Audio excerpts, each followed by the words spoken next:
Sobrang init ng panahon ngayon, di ba? At talagang mapapagamit ka ng aircon. Pero syempre, nag-iisip ka rin kung paano makakatipid kahit ikaw ay regular na gumagamit ng aircon.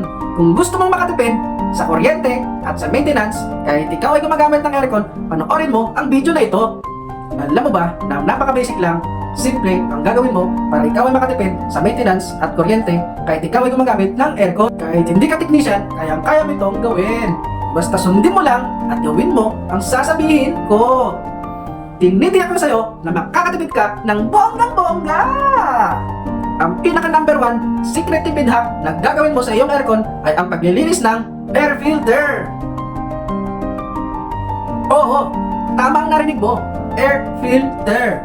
Ang air filter talaga ang pinakasikreto kung paano ka makakatipid sa kuryente at sa maintenance, mga ma'am sir. Bibigyan ko kayo ng sample kung paano ko nasabi na ang air filter ang number 1 susi kung paano ka makakatipid sa kuryente at sa maintenance. Sa air filter, meron tayong dalawang uri, advantage at disadvantage. Unahin natin ang disadvantage. Madumi ang air filter. Di ba nakikita nyo? Madumi ang air filter. Sa tingin nyo, anong epekto nito sa ating aircon? Kapag madumi ang air filter, mahina ang buga ng hangin ng aircon. Dahil mahina ang buga ng hangin, kaya matagal mapalamig ang isang kwarto at halos hindi maabot ang set point ng temperature para mag-cut-off ang compressor. At dahil matagal mapalamig ang isang kwarto, kaya andar ng andar ang compressor. Dahil andar ng andar na matagal ang compressor, ay kumukonsumo ito ng kuryente. At ito ang dahilan kaya malaki ang bill mo sa kuryente. Dahil hinahayaan mo na maging ganito kadumi ang air filter ng iyong aircon. At pag-usapan naman natin ang advantage kapag malinis ang air filter. Kapag malinis ang air filter, malakas ang buga ng hangin ng inyong aircon.